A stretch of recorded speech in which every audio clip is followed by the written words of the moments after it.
เจ้า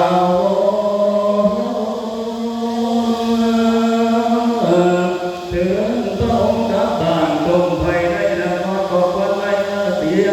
จากมาเพราะเห็นห่างเตือนพระองค์ถึงหน้าต่างมองทางให้เงินวงกุมพอหลวงเมตตาปีหน้าให้ขึ้นบ้านบอกวันตาบอกวันป่าดำวันให้เป็นตาพักงามกุมคนใจกำลังงามดังดาววันป่า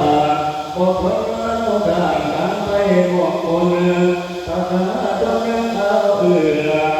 นำเจ้าผู้คนเชิญไปมองประเทศต่าง